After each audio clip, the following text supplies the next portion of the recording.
Okay, guys, welcome to BeFit Personal Training. So this nutrition presentation is for all current clients and new clients of BeFit Personal Training. So first of all, thanks for trusting us with your health and fitness, and we'll look forward to working with you to achieve your goals. I'm just going to share a little bit about myself and my background, and then we'll dig into the presentation.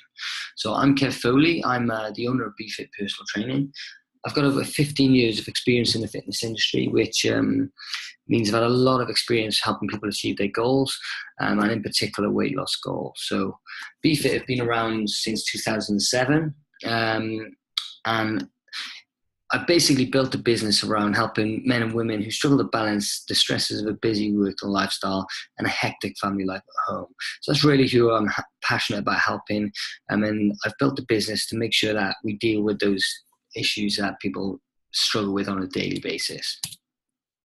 So things we're going to be covering today is we're going to look at the struggles around healthy eating and the importance of good nutrition. I'm going to share the top 5 reasons why most dieters fail.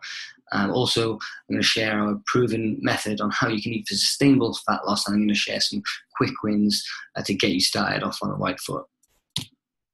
So some important information before we do kick off. You need to know that success isn't as straightforward as it seems. All right, if you put a plan in place to lose weight, on paper it might seem easy. Yes, less calories in, more calories out, you lose weight. But if you're like any of our clients in the past who've tried to lose weight long term, you're going to know that life gets in the way sometimes. You're going to have some slip ups. One week you might lose 2 or 3 pounds, the next week you might not lose anything or even put weight on. That's just going to happen. But the key thing when you're working towards any weight loss goal is that you stay on track with your plan. All right. So I like to sometimes compare weight loss with investing. So if you invest, I know, a few £100 a month into a pension pot, right, 10, 20 years from now, you're going to have a good return from it on your investment. Weight loss is the same.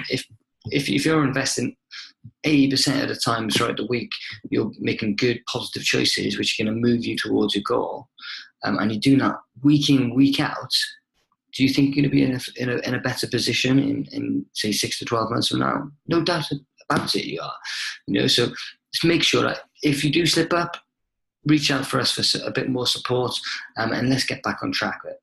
All you need is 80% of the time you need to be good and focused and driven towards your goals, and you'll get results you're looking for.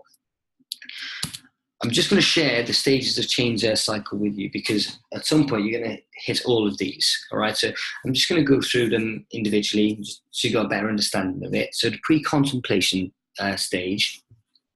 Here's where maybe this is when you weren't exercising or following any nutrition plan. You probably had no real intention of getting fit or losing weight. Then you hit the contemplation stage. So this is where you've maybe woken up one morning thinking that, I need to get fit and lose weight or just improve my eating habits. But you're maybe not quite ready to make a change. You've probably got a few other things which are higher up on the priority list. And then the preparation stage here, you really want to change and you're intent on taking action. You're probably maybe researching different options out there, but you're ready to address that and take the next step going forward. And then we've got the action stage. So this year is when maybe you started a program or become a client, and then you're ready to take on action. You're looking to improve your daily habits, and you seek some help for some support. The maintenance stage here, this is where you've got some good daily habits embedded now, and you're getting results, and you're plodding along quite nicely here. And then we've got the relapse. So this is where everybody will hit at some point. So the relapse is the place you don't want to be, but you will, no doubt about it, fall into relapse at some point. You can't be successful all the time. But the key thing and the keys to success really is that you don't stay in relapse for that long. If you know and you're aware that you're in relapse, you need to get out of there. So if you can recognize you've fallen off the track and you need more support, reach out to myself or some of the other members of the team, and put a strategy in place so you can get refocused and get back on track with your goals. Okay, and you can jump pretty much straight from relapse to preparation mode, and then in no time at all, you're back in the action mode. All right. But don't be afraid of relapse. Just be aware. If you hit relapse, reach out for support. Okay.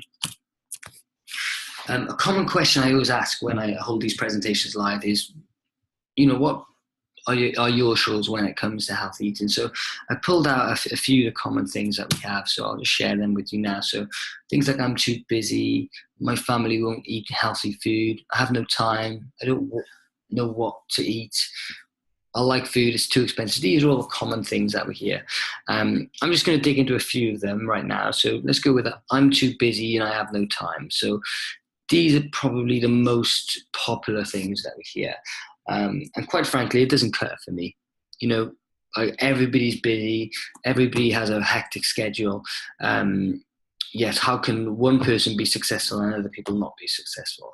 The reason being, it's not time or being busy, which is the issue here. The issue here is what you prioritize.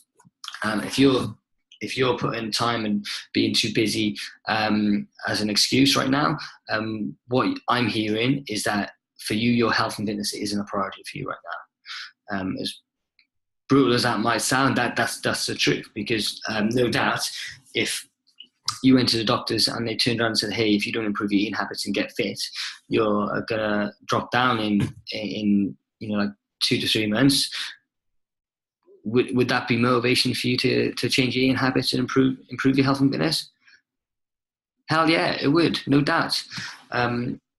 So my question to you is, what are you waiting for, or what are you waiting to hear to make you take action and actually make your health and your fitness a priority?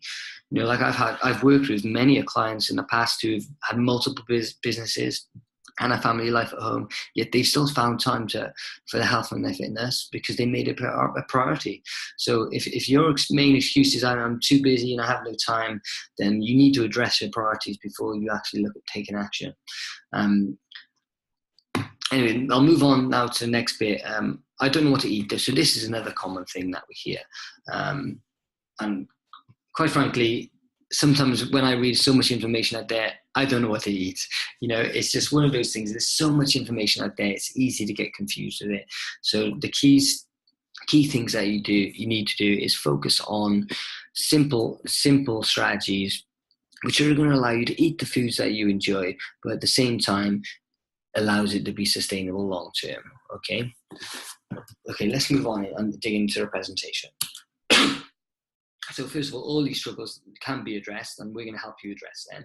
So you can do it through planning and prepping your meals, which we can help with, understanding what foods you should be eating and when to eat them, and also having somebody coach and direct you through the process, especially when you hit any stumbling blocks.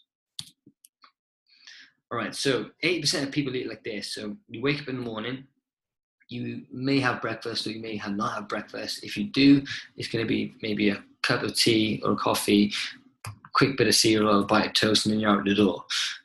Mid-morning, 11 o'clock, you're on your third, fourth cup of coffee. Lunchtime comes around, you can head to the supermarket, grab a sandwich. It's only an extra 50p for a packet of crisps and a fizzy drink, so no doubt that turns to a meal deal. 3 o'clock comes, starting to hit that 3 o'clock slump, need a bit more energy, need a bit of a boost, so maybe you're on your second coffee, or even hitting a vending machine or after a fizzy drink. You head home, pop your feet up, have the biggest meal of the day, something like a spaghetti bolognese. So 80% of people that we speak to, when they first walk through the door, eat like this. Why? Because it is a typical diet for a busy working lifestyle. It's quick, it's convenient, it's readily available, and it's massively marketed out there. Everywhere you go into shops, it's always eye level. You got your fizzy drinks, you get sandwiches and things like that. And it sells, it does sell. So why would you, as a salesperson, why would you not try and sell it? But that's why the majority of people eat like that. And that's why the majority of people who live sedentary lifestyles, again, fat and overweight. So I'm going to dig into the importance of good nutrition now. So first of all, it's going to increase your energy levels and obviously boost your mood, right? If you've got more energy and you're in a better mood, you're far less likely to make poor decisions when it comes to nutrition, all right? It's going to ensure you maintain a healthy weight. It's going to improve long-term health and prevent against disease. And it's going to provide your body with the nutrients required to build lean muscle, right, which in turn is going to stimulate metabolism. And the reason that's important is because the more muscle you have, the more calories you're going to burn. All right, you got muscle is more expensive to run than fat. So it's really important that you keep onto your muscle and maintain your lean muscle. Any restrictive diets will actually, you'll probably notice that you lose a lot of muscle and water, which will be detrimental going forwards. So another reason, some reasons why most diets fail. First of all, it's the short-term mindset. Most people approach a diet with an all-or-nothing approach. It might be 2 weeks of I'm not eating carbs for 2 weeks, I'm not eating fat for 2 weeks, I'm giving up alcohol for however long. And then after those 2 weeks, you go back to your normal eating habits, and what's normally going to happen is you're going to go back to exactly how you were, if not worse. And this is kind of where the yo-yo diet effect takes place. Second main reason is that they have incomplete nutrition. So when you dramatically reduce your caloric intake, your body doesn't have enough energy to sustain itself, so it's going to start burning muscle instead. So this is the complete opposite of what you want to do if you're looking to lose weight, because we've already discussed the importance of maintaining the muscle to boost that metabolism. So it's really important that if you are going to be following a nutrition plan, that you don't reduce your caloric intake too much. It needs to be a minimal amount that you're reducing it. And next up is the lack of accountability. So now it's really important that you have a good support structure in place when you're making any lifestyle changes. So like, if you've had a bad day on a Friday and you go home and you have a bottle of wine, it's not the end of the world. But quite frankly, if you've got nobody holding you accountable, or maybe checking in with you on the Monday, that Friday can turn into a Friday, Saturday and Sunday, which is massively detrimental to obviously your long-term weight loss habits and results. So just having somebody, check in with you on a Monday, if you've had a bad day on a Friday, you might well find, okay, on Saturday, you might feel a bit groggy again, but knowing that you're going to be weighed on Monday is sometimes enough to keep you back on track and get you back on that wagon. Poor planning and lack of preparation leads, we've already talked about this, leads to eating on the go. So even if you know what is good for you, right? If you haven't planned, you're going to make bad food choices. Like, you might know that, okay, you need Greek yogurt and nuts for breakfast. It's going to be a lot more efficient than cereals, but if you haven't planned that, you haven't got it in the house, maybe you skip breakfast. If you walk past Greggs at 11 a.m., the likelihood is you're going to have a Greggs, but right, if you've had a good breakfast, good high breakfast with protein and greens, vegetables and fruits, and then you walk past Greggs at 11 in the morning, do you think you're going to go and have breakfast? Very unlikely. And the final reason is that we're being misinformed. So regular nutritional advisors for years have been promoting what they call a balanced diet. And they recommend 60% of the foods coming from carbs, 20% from fats, and 20% from protein. And this is pretty much what it'll look like. And this is like spread around all the hospitals in the UK. And this is what the guidelines are set. So will this work for weight loss? No, it won't. So why? Simple reason, people who are carrying extra fat need to lose fat. They don't need to balance their food intake, right? I'm not going to lie, if you follow this as someone who's lean, who's active, they're going to get a good balance, and they're going to be able to have a good amount of energy to sustain a healthy weight. Right? But if you're following it as somebody who's overweight, inactive, and lacking lean muscle, then you're going to provide way too much energy that your body needs, and it's going to be stored as fat. There's also another reason why this doesn't work. It's just miscommunicated.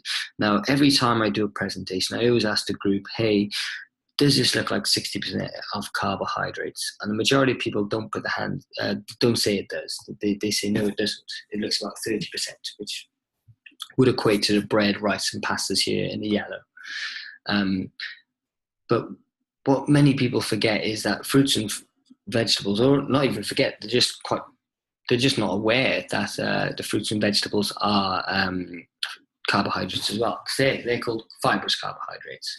All right. So in terms of when you're looking to lose weight, you do want to have your carbohydrate intake to be about 60%, so just like this, but instead of having 30% breads, rice and pastas and 30% fruits and vegetables, if you're looking to lose weight, you want to be hitting about 50% of your foods coming from fruits and vegetables, with maybe then just 10% coming from the breads, rices and pastas. All right. But the common thing that we see when people first come in, we look at their nutrition diaries, is that they're probably more like 50 or 60% of their foods coming from the bread, rices and pastas, which is where they go wrong. All right. So what will work for weight loss? So I'm going to give you some quick tips that you can start to implement straight away. So write these down if you've got a pen. First of all, drink at least 3 liters of water per day. This is going to improve your energy and aids weight loss, because what you'll sometimes find is you'll mistake being hungry for being thirsty, and you'll overeat. Plus, you're going to be a lot more productive throughout the day with that. Second change to make: keep your starchy, high energy foods to after exercise. So this will allow you to considerably decrease your starch intake without giving you that restrictive effect. Right. So if you're going from maybe eating starch 3 to 4 times a day to just 1, and you might get a bit of a come down to start with, but if you want more, have it, but you need to earn it. So if you want to say, let's say for example, you really feel you need porridge for breakfast, do a workout, then have porridge for breakfast. If you feel in the evening that you really want a pasta in the evening, go for a walk and then have some pasta. But try and be active in order to earn your starches. That's going to probably be the biggest bang for your buck going forwards.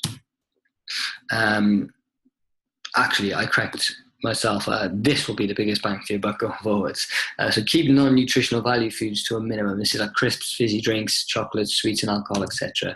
Cutting those out or keeping them to an absolute minimum is going to be imperative to your results. Not to say you shouldn't have them at minimum. I recommend that you plan these in. If you know that on a Friday you go out with friends and you're going to enjoy a drink, plan it into your schedule. I'm having a drink on a Friday, but make sure that you're not doing it ad hoc. You're much more likely to be successful, and plus you're going to look forward to it then. Now, we all enjoy life, we all enjoy these type of foods and drinks occasionally. I don't want you to feel restricted. I want you to enjoy them as well, and just be sensible and make sure they're planned in your week rather than just doing it ad hoc. And this brings us nicely on to the next point, which is always have a plan for tomorrow. Because if you haven't got a plan in place, even if you do know what's good for you, you're going to make a bad choice straight up. And start recording your nutrition. This is really key as well. So if you're more mindful of what food you're eating and what's going in, you're going to make much better decisions going forward. So we actually issue with a food diary, which you can use, or if you prefer to do it on an app, you can use something like MyFitnessPal. And also, if you friend me on that, I can review your food diary as we go forward with that.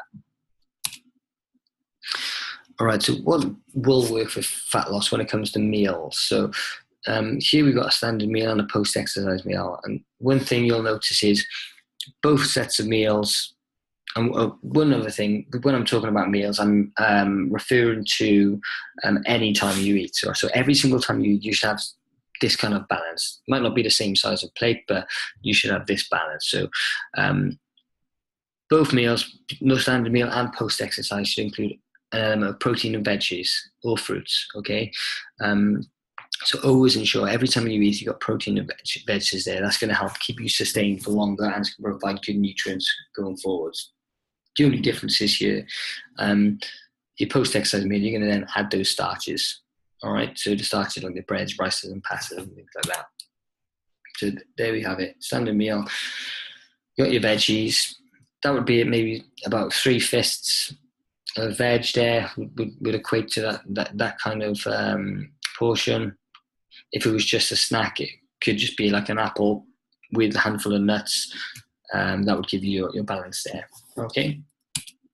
Then you've got your post-exercise meal here. So with the protein, you probably want to have maybe an extra portion of protein, and then obviously have your starches there, which will give you that energy to help with the repair and the growth of the muscles.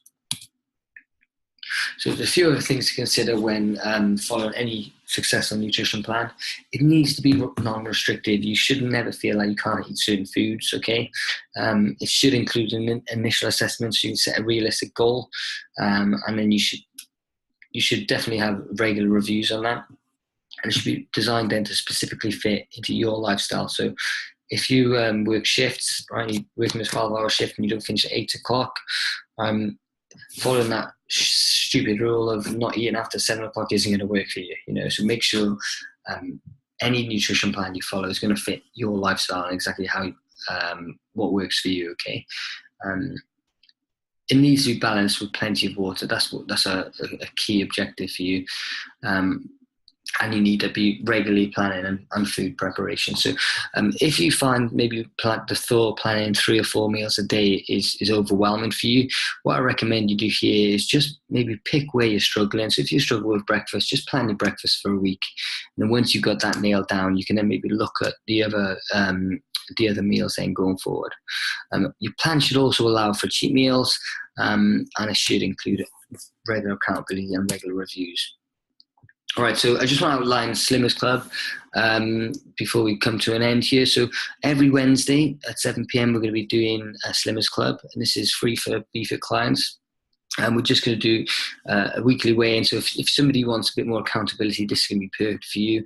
We're going to have mobile app-based learning. So you're going to have a daily lesson talking about different strategies and different ways to improve your daily habits. And then we're going to always talk about different educational lessons at least once a week, and we'll have an opportunity to discuss any challenges or struggles that you have going forward. So if you need more support going forward when it comes to nutrition, do come to these lessons. They'll be really important for you. We look forward to seeing you in sessions over the next few weeks. Take care, guys. Have a great day, and I'll speak to you soon.